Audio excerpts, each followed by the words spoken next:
2007년 애플이 아이폰을 출시했습니다.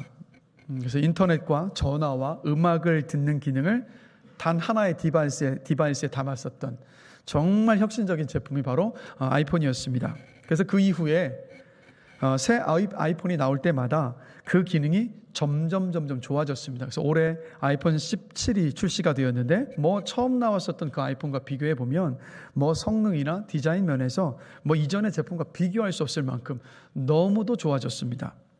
자, 비슷하게 한번 생각해 보고 싶은 것은 교회의 역사가 2000년이 넘었습니다. 그럼 지나온 2000년의 시간 속에서 시대마다 다양한 모습을 가진 교회들이 등장을 했습니다. 1세기 교회가 있었고 2세기 교회가 있었고 또 중세 교회들도 있었고 종교 개혁 시대의 교회들도 있었습니다. 그리고 대부흥운동 시절의 교회들도 있었습니다. 그리고 현대의 교회에 이르기까지 수많은 교회들이 생겨났고 지금도 교회들은 여전히 생겨나고 있습니다. 자, 그렇다면 제가 조금 전에 서두에 말씀드렸던 아이폰과 한번 비교해 보자면, 자, 교회도요, 과거에 있었던 교회보다 오늘날에 새롭게 생겨나는 교회가 이전의 교회들보다 더 나은 교회일까요? 어떻게 생각하십니까? 그럴 수도 있고 그렇지 않을 수도 있을 수 있겠죠. 그런데 여러분, 이게 참 보면 교회사를 보잖아요. 그럼 어느 시대의 교회든지요, 모든 교회들이 하나같이 외치는 게 있습니다. 바로 이겁니다. 초대교회로 돌아가자. 오늘날도 수많은 이 땅의 대한민국의 교회들, 미국의 교회들, 유럽의 교회들 모두가 다 뭘 외치고 있냐면 초대교회로 돌아가자요. 자, 신약교회가 태동된 지 2000년이 지난 오늘날도 모든 교회가 초대교회로 돌아갑시다 라고 하고 있습니다. 왜 그럴까요, 여러분? 그 이유는요, 하나님은 초대교회를 가장 건강하고 모범적인 교회로 세워 놓으셨기 때문입니다. 그렇다고 이 초대교회가 완전하다는 의미는 아니에요. 그러니까 하나님은 초대교회를 그 뒤에 오고 올 세대에 세워질 모든 교회가 바로 초대교회를 모델로 삼아서 이렇게 하라는 첫 번째 작품, 첫 번째 편지로 하나님은 초대교회를 만드셨던 거였습니다. 그래서 가장 오래된 새 교회라는 책을 보면 재밌는 이야기가 나와요. 자, 말 발굽에 붙이는 쇠조각 편자라고 하죠. 이 편자를 만드는 명장이 이제 어디를 좀 출타해야 될 일이 생겼습니다. 그래서 자기 제자에게 자신이 만든 그 편자 하나를 주면서 내가 출타해서 돌아올 때까지 100개의 편자를 만들라라고 한 거예요. 그래서 이 제자는요, 스승이 떠나고 난 다음에 밤낮을 가리지 않고 열심히 그 편자를 만들었습니다. 근데 스승이 돌아와서 제자가 만들어 놓은 그 편자 100개를 보니까 보고 의아했어요. 왜 그랬냐면 자신이 제자에게 주고 갔던 그 편자가 있는데 제자가 만든 100개의 편자가 너무나도 모양들이 다 달랐기 때문이었습니다. 자, 왜 이런 일이 생겼을까? 제자는요, 편자를 만들 때, 처음 편자를 만들 때는 스승이 준 편자를 보고 본으로 삼아서 편자를 만든 거예요. 그런데 다음 편자를 만들 때는 스승이 준 그 편자를 보고 본으로 만들었던 게 아니라 스승이 보고 만들었던 그 첫 번째 편자, 자기가 만든 그 편자를 보고 두 번째 편자를 만들고, 또 두 번째 편자를 보고 세 번째 편자를 만들고, 세 번째 편자를 보고 네 번째 편자를 만들면서 마지막 100번째 편자까지 만들었던 거였습니다. 자, 그러니 어떻게 됐겠습니까? 모양이 다 제각각인 거예요. 그 이유는 뭐였습니까? 기준이 사라졌기 때문에. 그러니까 하나님은 바로 교회에 이런 일이 생기지 않도록 초대교회를요, 본으로 세우신 겁니다.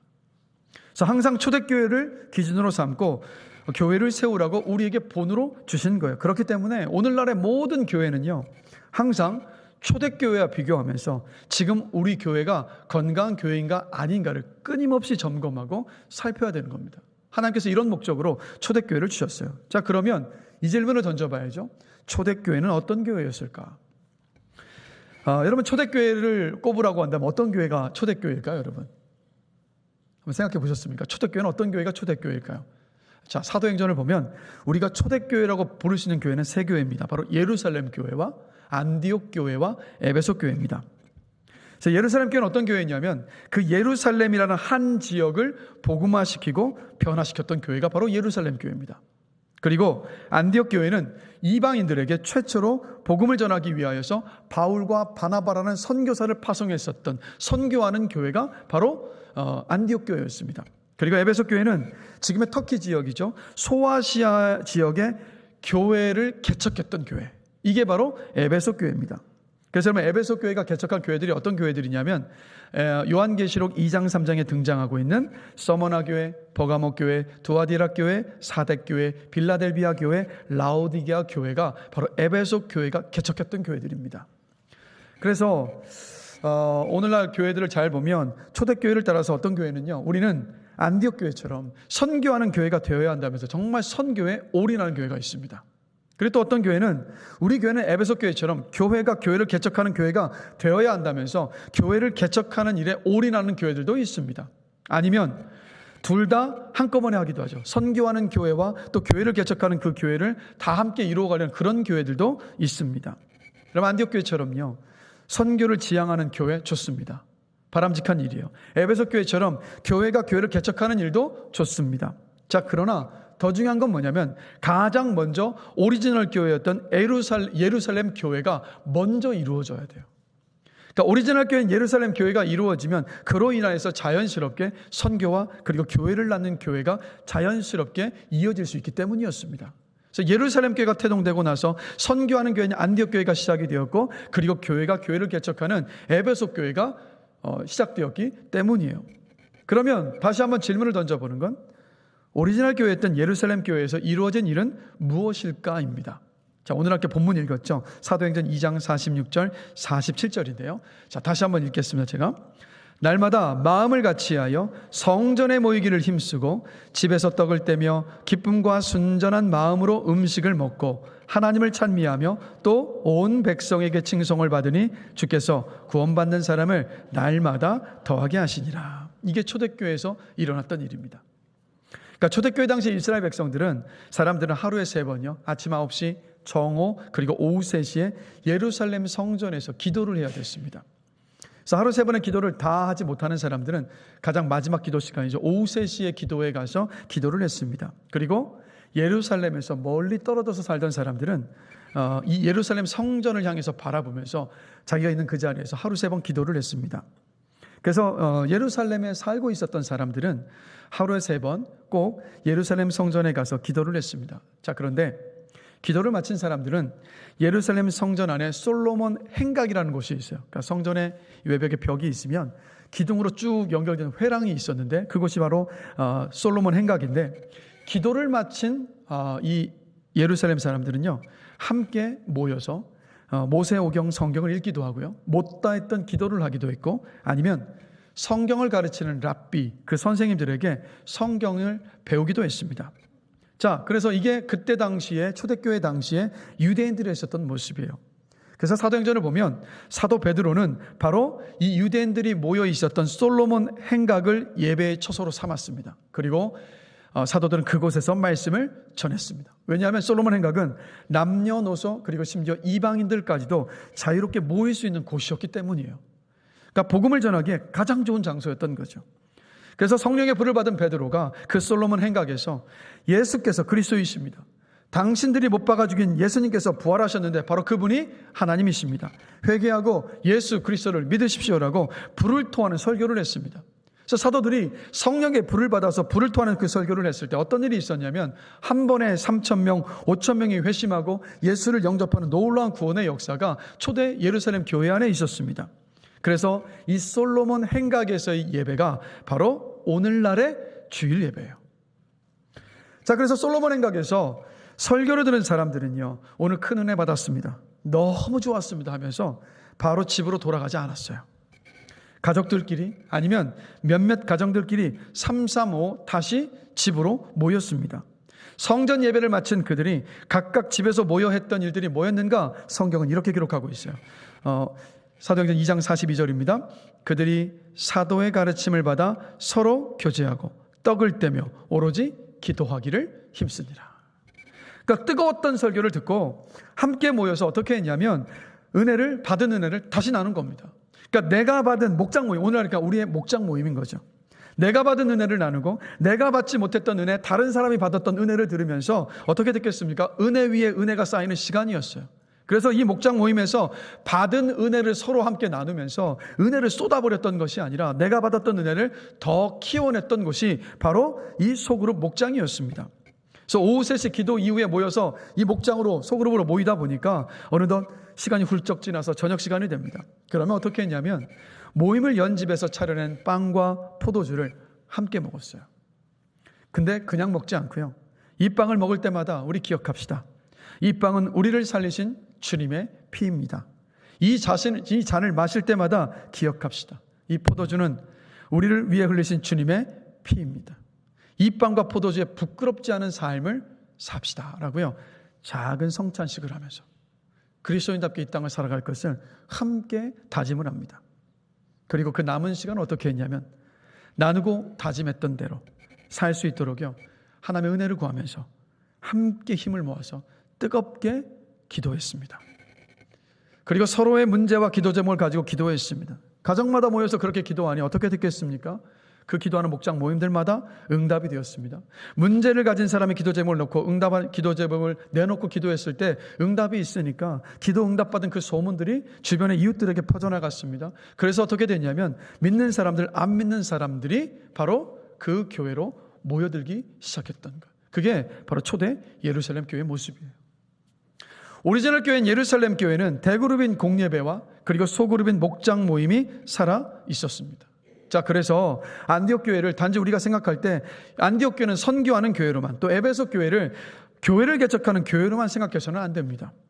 안디옥 교회에도 에베소 교회에도 예루살렘 교회처럼요, 똑같이요, 대그룹인 공예배와 소그룹인 목장이 살아 있었습니다.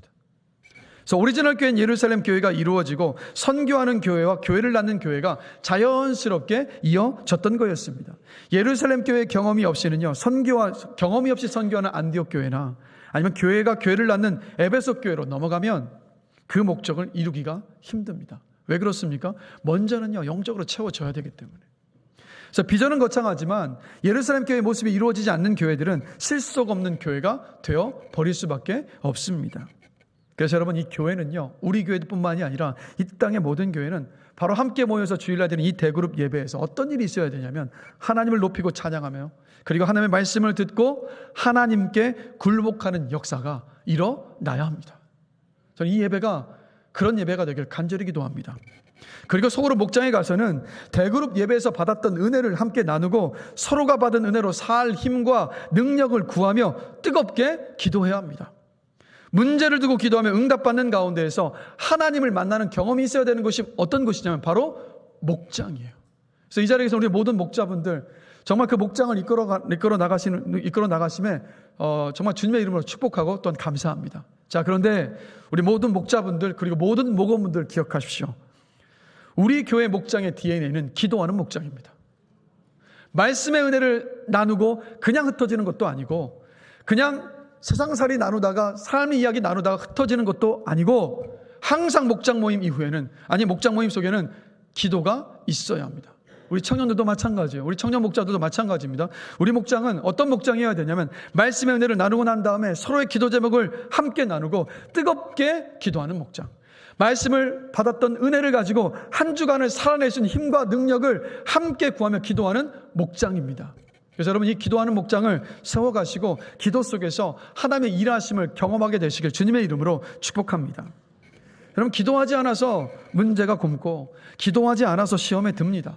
그러나 기도하다가 하나님 만나면 골맞던 문제가 해결되고 시험에 든 마음도 회복됩니다. 삶의 문제를 해결받습니다. 기도하면 세상을 믿음으로 담대히 살아갈 힘과 능력을 얻습니다. 그러니 우리 목장에서 모였을 때마다 뜨겁게 기도하십시다. 모든 목장이 함께 기도하면서 서로를 섬기고 하나님의 일하심을 경험하게 되기를 주님의 이름으로 축복합니다. 그래서 여러분, 이렇게 대그룹 예배와 소그룹 목장이 살면 예루살렘 교회가 그랬던 것처럼 교회가 있는 그 지역을 복음화하는 그 역사가 자연스럽게 일어나요. 교회가 있는 지역을 복음화하는 그 역사가 일어나면 안디옥 교회같이 선교하는 교회, 에베소 교회처럼 교회가 교회를 살리고 교회가 교회를 개척하는 그 교회를 이루어 가게 됩니다. 성령이 가만히 계시지 않거든요. 자, 그런데 이 예루살렘 교회의 모습을 지켜보면서 한 가지 질문을 던지게 됩니다. 초대 예루살렘 교회 대그룹 예배와 소그룹 목장이 왜 이렇게 잘 움직였던 것일까? 왜 그렇게 날마다 이들은 성전에 모여서 뜨겁게 예배를 드리고 예배를 드린 후에 흩어져서 예배에서 받은 은혜를 목장에서 함께 나누고 함께 기도하면서 어떻게 그렇게 놀라운 기도 응답의 역사를 봤던 것이었을까? 그래서 이 질문을 던지면서 많은 교회들이요, 현대의 많은 교회들이 예루살렘 교회처럼 대그룹 예배와 소그룹 목장을 살리기 위해서 어떻게 하냐면 예배 순서를 바꾸기도 합니다. 또 예배를 드릴 때 스피커나 악기나 마이크 같은 음향 장비를 또 바꿉니다. 아니면 목장 모임 장소를 마련하고 목장 모임 시간을 정하고 목장 모임을 활성화시킵니다. 어떻게 하면 좀 더 나은 예배, 좀 더 활기찬 목장 모임을 만들 수 있을지 새로운 방법, 어떤 새로운 계획을 궁리하고 신경 쓰고 그것을 막 시도해 봅니다. 자, 그렇게 하면 초대 예루살렘 교회 같은 대그룹 예배와 소그룹 목장 모임이 될 것이다라고 생각을 합니다. 자, 그런데 그럴까요? 한 가지 놓치는 게 있어요. 예배를 위해서 장비 바꾸는 것도 필요하고요, 악기를 바꾸는 것도 필요합니다. 목장 모임이면 처소를 준비하는 것도 필요하고요, 목장 모임 시간을 정하는 것도 정말 중요합니다. 그런데 더 중요한 게 있어요. 자, 요한복음 1장 6절을 보면 이렇게 말씀합니다. 하나님께로부터 보내심을 받은 사람이 있으니 그의 이름은 요한이라. 자, 사도 요한은 어떤 사명을 가지고 이 땅에 왔습니까? 예수 그리스도께서 오실 날을 예비하는 사명을 가지고 이 땅에 온 사람이에요. 즉 하나님은 예수님께서 이 땅에 오시는 길을 예비하시는 그 하나님의 계획을요, 누구를 통해서 이루신 겁니까? 사도 요한을 통해서 이루신 거예요. 자, 그리고 역대하 16장 9절을 보면 이렇게 말씀합니다. 여호와의 눈은 온 땅을 두루 감찰하사 전심으로 자기에게 향하는 자를 위하여 능력을 베푸시나니. 그러니까 하나님은 하나님의 능력을 세상에 펼치시고자 하시는데 그 하나님의 능력을 세상에 펼치시는 통로로 누구를 사용하시냐면 바로 사람을 사용하세요. 그래서 교회는 더 나은 계획과 더 나은 장비와 더 나은 조직을 생각합니다. 자, 그런데 하나님은 다른 무엇보다도 사람을 중요하게 여기세요. 그러니까 사람이 하나님의 방법입니다. 복음의 영광과 효력은 바로 그 복음을 선포하는 사람에게 달려 있어요. 성령의 은혜를 받아서 선포하는 그 사람에게 달려 있습니다. 자, 그래서 초대교회 모습을 한번 지금부터 말씀을 드릴 텐데, 사도행전 2장을 보면 베드로가 오순절날 예루살렘 사람들에게 복음을 전합니다. 베드로가 전한 그 복음을 듣고 사람들이 그 마음 안에 찔려서 묻습니다. 우리가 어떻게 해야 합니까? 그러자 베드로가 담대하게 그들에게 이렇게 선포합니다. 회개하여 각각 예수 그리스도의 이름으로 세례를 받고 죄사함을 받으라. 그리하면 성령의 선물을 받으리니라고 담대하게 말씀을 선포했습니다. 베드로가 전했던 이 메시지를 듣고요, 회개하고 구원받은 사람이 3,000명이었습니다. 그리고 이후에도 사도들이 담대하게 전한 복음에 날마다 구원받는 사람들이 더하여져 갔더라고 사도행전은 기록하고 있습니다. 자, 또 이어서 사도행전 4장으로 넘어오면 사도들이 계속해서 복음을 전합니다. 많은 사람들이 유대교를 떠나서 기독교로 이제 넘어오게 되고 개종을 합니다. 자, 그러자 제사장들과 사두개인들이 자신들의 종교적 기득권을 잃어버릴 것이 싫었기 때문에 베드로와 요한을 붙잡아 들여요. 그리고 더 이상 복음을 전하지 말라고 베드로와 요한을 협박하고 위협했습니다. 근데 베드로와 요한은 그들의 협박과 위협에 굴복하지 않고 이렇게 그들 앞에 선포합니다. 하나님 앞에서 너희의 말을 듣는 것이 하나님의 말씀을 듣는 것보다 옳은가 판단하라. 이렇게 담대하게 선포하면서 베드로와 요한은 풀려나자마자 또다시 복음을 힘있게 전했습니다. 자, 또 사도행전 12장에 가보면 야고보 사도가 헤롯 왕에게 순교를 당했고 베드로가 다시 붙잡혔습니다. 베드로가 감옥에 갇혀 있었던 그날 밤 천사가 베드로의 쇠사슬을 풀어주고 감옥문을 활짝 열어주어서 베드로가 풀려나는 놀라운 기적의 역사가 일어났습니다. 자, 이게 초대교회에 일어났던 놀라운 기적의 역사들이에요. 자, 베드로가 담대하게 복음을 전해서 3,000명이 회심했었던 그 역사가 일어나기 전 어떤 일이 있었습니까, 여러분? 예수님께서 하늘로 올라가시면서 제자들에게 예루살렘을 떠나지 말고 내게서 들은 바 아버지께서 약속하신 것을 기다리라라고 말씀하셨어요. 자, 아버지께서 약속하신 것이 뭘까요, 여러분? 바로 성령입니다. 이 120명의 제자들은 예수님의 이 말씀을 붙잡고 아버지께서 약속하신, 즉 그 성령을 기다리면서 마음을 같이 해서 기도하기 시작했습니다. 근데 언제까지 기도했냐면 성령이 오실 때까지 기도했어요. 예수님께서 약속하신 대로 오순절날이 되었을 때 성령이 오실 때까지 기도하며 기다리고 있었던 120명의 제자들에게 충만하게 임했습니다. 성령이 임하자 베드로는요 담대하게 복음을 전하기 시작했던 거예요. 성령에 사로잡혀서 복음을 전했던 그 베드로가 전했던 그 복음을 듣고 3,000명이 회심하는 역사가 일어났었던 거였습니다. 그래서 성령이 오실 때까지 예루살렘 교회 성도들이 기도했던 곳이 어떤 곳이었냐면 바로 마가의 다락방이었습니다. 자, 또 베드로와 요한이 제사장과 사두개인들에게 붙잡혔다가 풀려나서 담대히 복음을 전하기 전 그 소식을 들었던 예루살렘 교회 성도들은요, 한 마음으로 또 기도했습니다. 그런데 사도행전에 이 초대교회 성도들 기도의 모습을 보면 우리가 기도하는 것과는 차원이 달라요. 우리는 막 문제 해결해 달라고 뭔가 해결하기에 급급한 기도 제목이라고 한다면 이들은요, 담대한 기도를 합니다. 어떻게 기도하냐면 이렇게 기도했어요. 베드로가 풀려났다는 소식을 듣자마자 교회 온 성도가 이렇게 기도합니다. 주여, 이제도 그들의 위협함을 굽어보시옵고 또 종들로 하여금 담대히 하나님의 말씀을 전하게 하여 주시옵소서. 손을 내밀어서 병을 낫게 하시고 표적과 기사가 거룩한 종 예수의 이름으로 이루어지게 하여 주시옵소서라고 교회가 한 마음으로 기도했습니다. 이 기도가 우리의 기도가 되기를 원합니다. 이들이 합심해서 기도하자 성령께서 충만히 임한 거예요. 그래서 성령께서 충만히 임하자 성령의 그 능력으로 베드로와 요한은요, 협박을 받았음에도 불구하고 풀려나자마자 담대히 복음을 전했던 거였습니다. 자, 이때도 성도들이 함께 모여 기도했던 곳이 어디였냐면 마가의 다락방이었습니다. 그리고 헤롯에게 붙잡힌 베드로가 천사의 도움으로 감옥에서 풀려났던 그날 밤, 이 밤에도 역시 예루살렘 교회 성도들은요, 함께 모여서 감옥에 갇혀 있던 베드로를 위해서 기도하고 있었습니다. 그래서 베드로는 이 사도행전을 보면 감옥에서 풀려나자마자 어디로 가냐면 성도들이 기도하고 있었던 그곳으로 자연스럽게 가요. 바로 그곳이 어디였냐면 마가의 다락방이었습니다. 자, 여러분들 기도의 권세를 아십니까? 기도의 권세를 믿으십니까? 예수님께서 이렇게 말씀하셨습니다. 마태복음 18장 20절인데요.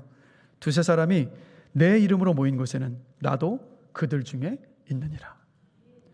그러니까 이 말씀은 두세 사람이 내 이름으로 모인 곳에 내가 함께 있겠다. 그 모임에 내가 찾아가겠다. 그 모임에서 역사하시겠다는 뜻이에요. 자, 그런데 한 가지 오해하시면 안 돼요. 이 예수님의 이 말씀이 예수 믿는 사람들 두세 사람이 모이면 무조건 찾아오셔서 그곳에서 역사하신다는 뜻이 아닙니다. 주님께서 두세 사람이 내 이름으로 모인 곳에는 나도 그들 중에 있느니라 라는 이 말씀을 하시면서 그 앞에 뭐라고 말씀하셨냐면 이렇게 말씀하셨어요. 진실로 다시 너희에게 이르노니 너희 중에 두 사람이 땅에서 합심하여 무엇이든지 구하면 하늘에 계신 내 아버지께서 그들을 위하여 이루게 하시리라. 자, 합심해서 무엇이든지 구하면 이게 뭘 말하는 겁니까?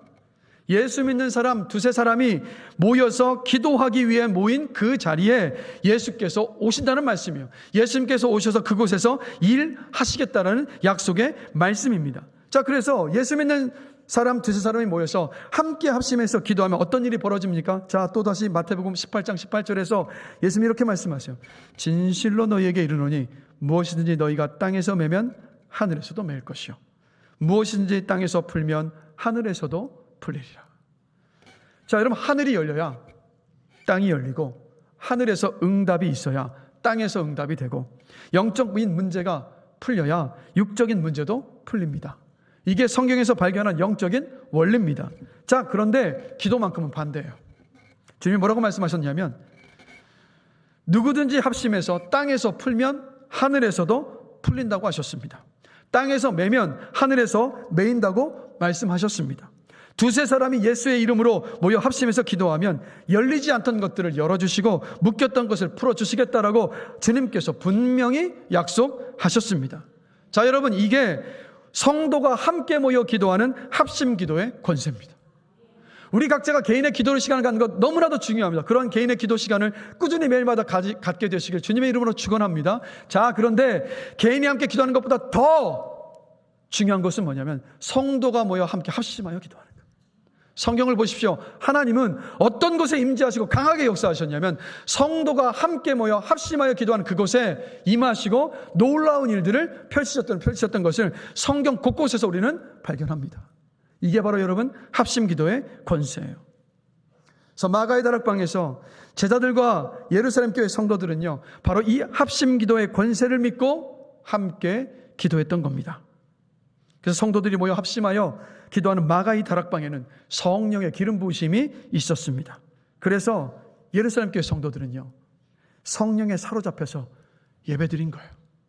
성령에 사로잡혀서 목장으로 함께 모여서 말씀의 은혜를 나누고 함께 합심해서 또 기도했던 겁니다. 그리고 성령에 사로잡혀서 그들은 복음을 담대하게 전했습니다. 마가의 다락방은 성령에 사로잡혀서 마가의 다락방에 모여서 함께 기도했고, 바로 그곳은 그들이 묶였던 문제를 풀어내는 곳이었습니다. 마가의 다락방은 예루살렘 교회의 대그룹 예배와 소그룹 목장을 움직이는 영적인 엔진이었어요. 그 합심기도의 권세를 믿음으로 기도했던 120명의 예루살렘 120명이 바로 그 예루살렘 교회의 영적인 엔진이었던 겁니다.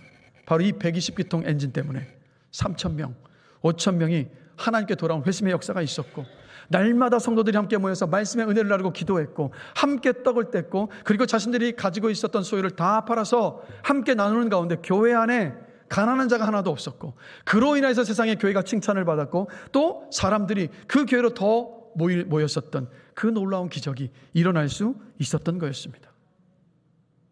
영적 엔진이었던 마가의 다락방이 활발하게 움직였기 때문에 급진적인 예배와 급진적인 소그룹 목장이 이루어질 수 있었던 거였습니다. 여러분, 불장난 해보셨습니까? 작은 불은 끄기가 쉬워요. 그런데 아무리 작은 불이어도 바람을 만나면 엄청난 속도로 번져갑니다. 그러니까 불로 임한 성령이 바람을 만나면 옮겨 붙죠. 그러니까 120명이 함께 모여 기도하는데 한 사람이 성령을 받습니다. 그러면 한 사람이 받던 그 성령, 그것으로 끝이 났던 것이 아니라 성령의 바람을 일어나서 옆에 사람들에게 또다시 불고, 그래서 모두가 다 성령의 놀라운 그 기름 부으심을 받고 어마어마한 역사가 일어났던 곳이 바로 초대교회 마가의 다락방이었던 거예요. 마가의 다락방에 함께 모여 합심해서 기도했을 때 성령이 불로 임했고 성령의 바람을 타고 놀라운 역사가 일어났던 겁니다. 그래서 초대교회가 날마다 성전에 모여서 뜨겁게 예배하고, 그곳에서 하나님께 굴복하는 역사가 일어나고, 예배를 드리는 흩어져서 예배에서 받은 은혜를 목장에서 나누고 함께 기도하면서 그들의 삶과 인격이 변화하는 역사가 일어났던 것은 마가의 다락방의 합심기도 때문이었습니다. 사도들이 담대하게 주 예수의 복음을 전하는 영적 권세를 가졌던 것도 바로 마가의 다락방의 합심기도 때문이었습니다. 성도들이 구제하고 섬기면서 세상의 칭찬을 받고 담대하게 복음을 전해서 많은 사람들이 회개하고 예수를 영접하는 놀라운 영적 수확이 있었던 것도 바로 마가의 다락방의 합심기도 때문이었던 겁니다. 그래서 대그룹 예배와 소그룹 목장과 마가의 다락방이 바로 교회의 삼각편대입니다. 이 삼각편대가 균형을 이룬 교회가 바로 건강한 교회예요. 그래서 성도가 모여 합심 기도하는 교회의 영적 엔진은 마가의 다락방이 활발하게 쉬지 않고 움직일 때 대그룹 예배에서 하나님을 높이고 하나님의 말씀을 듣고 하나님께 굴복하는 역사가 일어납니다. 소그룹 목장에서 말씀의 은혜를 나누고 서로를 위해서 기도하면서 응답받고 인격과 삶이 변화되는 놀라운 일들이 펼쳐집니다. 목회자가 영적 권세를 가지고 복음과 말씀을 전하게 됩니다. 교회의 영적 엔진인 마가의 다락방이 살아있을 때 하나님은요, 그 교회를 사용하셔서 영혼을 구원하고 생명을 살리는 역사를 펼쳐 나가십니다. 이게 초대 예루살렘 교회를 통해서 발견하는 여러분 진리예요. 이 진리는요, 진리이기 때문에 오늘날도 변함이 없습니다. 지난 주일 오후에요, 우리 장로님께서 기도할 때 언급하셨던 것처럼 우리 교회를 더 건강한 교회로 빚어나가기 위해서 우리 장로님들, 권사님들, 안수 집사님들, 목자분들, 교사들이 함께 모여서 우리 교회를 진단해보는 시간을 가졌습니다. 우리 교회의 장점과 잘할 수 있는 일들을 발전시켜 나가고 또 미흡했던 부분들은 함께 고민하면서 보완해 나가자고 뜻을 모으는 정말 귀한 시간이었습니다. 그래서 여러분 이제 목장에 가시면 목장에서 우리가 서로 함께 발전시켜 나가고 또 보완해 나가야 하는 그 사역 공모를 진행을 합니다. 그래서 목자분들의 설명을 들으시고요, 함께 고민하시면서 기도하고 고민해 가시면서 실천 가능하고 지속 가능하고 확장 가능한 그 사역과 또 교회를 향한 좋은 아이디어들, 그 의견들을 여러분 꼭 나눠주시기 바랍니다. 그럼 우리 모든 목자분들이 그 아이디어를 취합해서 또 운영위원회에서 그 가운데서 우리가 선택하고 집중할 것이 무엇인가 결정해서 그렇게 함께 진행해 나가려고 합니다. 여러분, 우리에게 그렇게 함께 뜻을 모아서 진행할 때 우리 교회가 지금보다도 더 건강한 교회로 빚어져 가게 될 것이라고 저는 기대하며 믿습니다. 여러분들 목장에서 적극적으로 동참하시길 바랍니다. 자, 여러분, 우리 교회가 지금보다도 더 건강한 교회가 되려면 초대 예루살렘 교회처럼요, 대그룹 예배에서 하나님을 높이고 또 하나님의 말씀을 듣고 하나님께 굴복하는 일들이 일어나야 합니다. 또 소그룹 목장에서 말씀의 은혜를 나누고 서로를 위해서 중보 기도하면서 응답받고 또 인격과 삶이 변화되는 일들도 역시 일어나야 합니다. 체계적인 조직이 만들어지고 조직도 잘 움직여져야만 합니다. 또 우리 교회가 있는 지역사회로 깊이 들어가서 이웃과 함께하며 섬기는 그 사역도 펼쳐져야만 합니다. 구원받지 못한 사람들 곁으로 적극적으로 다가서서 담대하게 복음을 전하는 일도 일어나야 합니다. 그리고 믿음의 다음 세대들도 우리 부지런히 기도하면서 키워가야 합니다. 이 모든 일들이 일어나야 돼요. 그래야 더 건강한 교회, 주께서 기뻐하시는 교회로 빚어져 갈 수 있습니다. 자, 그런데 이 모든 것보다 앞서서 더 중요한 일이 있어요. 이 모든 일들이 이루어져야 되는데 이 일들이 이루어지려면 초대교회처럼 성령께서 쓰실 수 있는 사람이 있어야 합니다. 교회는 예수의 영이신 성령께서 일하시는 곳이기 때문에, 여러분 사도행전을 보시면 교회가 초대 예루살렘 교회가 성장해 나갈 때, 부흥해 나갈 때 항상 공통적인 표현이 있습니다. 날마다 구원받는 사람을 더하여 주시니라. 그 교회를 이끌어 가셨던 주체가 누구시라는 말씀입니까? 하나님, 성령이셨단 말이에요. 그래서 여러분, 초대교회처럼 성령께서 쓰실 수 있는 사람이 있어야 하는데, 성령이 쓰실 수 있는 사람은요, 능력이 출중한 사람이 아니라 바로 기도하는 사람입니다. 기도에 능한 사람입니다. 왜냐하면 성령은 조직에 임하시지 않고 기도하는 사람에게 임하시기 때문입니다. 성령은 우리의 계획과 아이디어에 기름 부으시는 것이 아니라 바로 기도하는 사람에게 성령의 기름을 부으시기 때문입니다. 성령은 교회의 성도가 함께 모여 합심하여 기도할 때 그 안에서 활발하게 일하시고 역사하십니다. 그래서 우리 교회 영적 엔진인 마가의 다락방은 매주 금요일 밤 8시 30분에 있는 바로 금요성령 집회입니다. 지난 5월부터 7월까지 10주에 걸쳐서 금양로 기도회로 우리가 함께 모였었습니다. 그래서 저는 이제 금양로 기도회 때마다 참석하시는 모든 분들이 정말 이 기도의 시간 속에서 응답받고 싶은, 응답받아의 기도의 제목을 가지고 와서 함께 그렇게 기도했는데, 금양로 기도가 마치고 나서 제가 기도 응답받은 일들이 있으면 꼭 알려주시기 바랍니다 라고 요청을 했는데 그 요청을 안 들어주시더라고요. 그래서 기도 응답의 어떤 일들을 이제 알려주시지 않으셔서 그냥 속으로 그래도 기도 응답했던 일들이 있었을 거야 이렇게 이제 생각하고 있었는데, 근데 시간이 지나서 보니까 그때 금양로 기도회가 마치자마자 아이를 갖지 못해서 기도하고 있었던 여러 가정들이 임신하는 생명의 역사들이 있었습니다. 그리고 병 낫기를 구하면서 그 기도 제목만을 가지고 붙잡고 기도했는데 정말 금양로 기도가 끝나자마자 병 낫기를 구하며 기도했던 그 기도들이 응답됐던 놀라운 일들이 있었던 거예요. 뭘 말합니까, 여러분? 우리 교회 금요 성령 집회 속에 하나님의 그 생명의 역사가 일어나고 있습니다. 일어나고 있다고요. 매주 금요 성령 집회 약 60명이 모여서 합심해서 함께 지금 기도하고 있습니다. 자, 60기통의 영적 엔진이 돌아가고 있는데 그 가운데서 이런 기도 응답의 역사와 생명의 역사가 일어나고 있어요. 자, 그렇다면 상상을 해보는 겁니다. 70기통, 80기통, 100기통, 120기통, 140기통의 영적 엔진이 돌아간다면 얼마나 더 놀라운 응답과 생명의 역사가 펼쳐질까요? 저 그것이 너무도 기대돼요. 하나님께서 어떻게 우리를 사용하셔서 생명을 살리는 역사를 펼쳐 나가실지 저는 기대가 됩니다. 그러니 우리 교회 영적 엔진 마가의 다락방 금요 성령 집회로 오십시오. 기도하시면서 여러분 스스로 각자가 다 정말 하나님의 그 역사, 생명의 역사를 경험하시게 되시길 전 주님의 이름으로 좀 초청하며 축복합니다. 그리고 이 시간 또 제안합니다. 우리 장로님 기도회를 한번 만드십시오. 우리 권사님들, 그리고 안수 집사님들, 그리고 우리 집사님들, 그리고 우리 모든 교사들, 우리 중고등부, 그리고 청년부 기도회를 만드시고 시작해 볼 것을 주님의 이름으로 권면합니다. 매주가 아니어도 좋아요. 한 달에 한 번이라도 함께 모여 합심해서 기도하는 그 시간을 우리 만드십시다. 한 달에 한 번이라도 모여서 우리가 합심하여서 뜻을 모아서 기도한다면, 그때 교회를 위해서 기도하고 영혼을 위해서 기도한다면 우리의 기도의 지경도 넓어질 것이고 우리의 기도 속에서 하나님께서 응답하시는 놀라운 그 역사가 펼쳐질 것이라고 저는 확신합니다. 기도하지 않기 때문에 그 역사를 보지 못하는 것이, 기도를 하는 한 하나님은 그 기도 속에서 반드시 일하시고 역사하시기 때문입니다. 그리고요, 교회는 어떤 모임을 하든 어떤 사역을 하든 모이면 무조건 기도하는 겁니다. 기도하면서 하나님의 은혜와 능력을 구하셔야 돼요. 그 어떤 모임이 되었든 합심해서 기도할 때 하나님은 그 성령을 통해서 일하시기 때문입니다.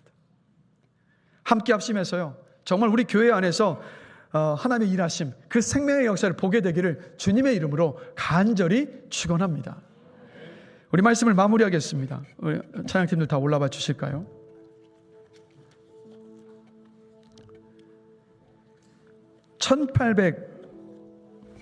1858년에 미국 보스턴의 어느 교회 주일학교 교사가 구둣방에서 일하고 있던 주일학교 자기 반 아이 하나에게 말씀을 가르쳤습니다. 근데 그 아이가 자라서 19세기 말과 20세기 초에 미국과 유럽에 그 영혼을 뒤흔드는 세계적인 복음 전도자가 되었습니다. 바로 D.L. 무디 목사님이에요. 21년 뒤에 이 무디 목사님이 영국 런던 집회에 가서 복음을 전했습니다. 무디의 설교에 메이어라는 한 사람이 회심을 합니다. 그리고 이 메이어는 장차 나중에 회심하고 나서 이 무디 목사님과 함께 미국에서 활동을 했는데, 이 메이어의 설교를 듣고 체프먼이라는 한 사람이 또 회심을 했습니다. 그리고 이 체프먼은 메이저리그 야구 선수로 활동했었던 한 선수에게 복음을 전합니다. 그리고 그 사람이, 복음을 전해들은 그 사람이 나중에 보스턴에서 150만 명에게 복음을 전했던 빌리 선데이입니다. 그리고 빌리 선데이는 함이라는 강사를 초청을 해서 미국의 샬럿에서 3주 동안 큰 집회를 열었습니다. 그러나 그 3주 동안 펼쳐진 집회에서 회심해서 죽게 돌아온 사람은요, 12살 사내 아이 한 명뿐이었습니다. 그래서 이 빌리 선데이 목사님은 그 3주 동안을 그렇게 기획하고 준비했음에도 불구하고 12살 아이 하나만 회심해서 예수를 영접한 그 사실에 크게 실망했고 낙심을 했습니다. 그런데 훗날 이 12살 사내 아이가 자라서요, 전 세계 수백만 명에게 복음을 전하고 우리나라에까지 와서 여의도 광장에서 복음을 전해서 수십만 명을 회심시켰던 빌리 그레이엄 목사입니다. 우리는요, 한 사람을 우습게 여기는 경향이 있습니다. 한 사람의 가치를 크게 여기지 않을 때가 많아요. 그런데 여러분 기억하십시오. 한 사람이 얼마나 귀한지 모릅니다. 한 사람이 얼마나 중요한지 모릅니다. 왜 그런지 아세요? 하나님은 한 사람을 통해서 민족을 변화시키고 나라를 회복시키는 그 일들을 펼치시기 때문입니다. 우리 교회가 초대교회, 초대 예루살렘 교회와 같이 건강한 교회가 되는 일, 우리 교회를 통해서 생명의 역사가 나타나는 일은요, 바로 나 한 사람이 우리 교회 영적 엔진이 되어서 기도하면 돼요. 다른 여타의 다른 이유들을 찾을 게 아니라 나 한 사람이 기도하는 영적 엔진이 되면 됩니다. 나 한 사람이 기도하면서 성령을 받으면, 그 성령을 받고 성령의 바람이 일어나면 초대교회 같은 어마어마한 역사가 우리 가운데도 일어납니다. 그러니 여러분 주저하지 마시고 우리 교회 영적 엔진이 되시기를 주님의 이름으로 권면하며 축복합니다. 우리가 함께 모여 합심해서 기도해서 하나님께서 일으키시는 응답의 역사, 생명의 역사, 부흥의 역사를 보게 되기를 주님의 이름으로 간절히 축원합니다. 그래서 오늘요 결단하시는 거예요. 여러분 금요성령 집회요, 자 새벽기도 열심히 해서 오시기를 주님의 이름으로 권면합니다. 자 근데 새벽기도에 오는 것이 누군가에 너무도 힘든 일이어서 쉽지 않을 수 있어요. 자 그런데 금요성령 집회를 한번 생각해 보십시다. 우리가 마음만 먹는다면 얼마든지 그 밤에 와서 기도할 수 있는 시간 아닙니까? 정말 여러분 안에 정말 그 마음의 결단을 하시고 영적 엔진이 되시길 다시 한번 주님의 이름으로 축복합니다. 그래서 그 기도 속에서 여러분들도 기도의 응답을 경험하시고 우리 교회 안에 일하시고 역사하시는 그 성령을 우리가 보고 듣고 경험하게 되길 다시 한번 주님의 이름으로 간절히 축원합니다. 이 시간 들었던 말씀을 생각하면서 또 우리 교회를 생각하면서 믿음으로 선포하면서 함께 찬양하기를 원합니다. 교회여 일어나라.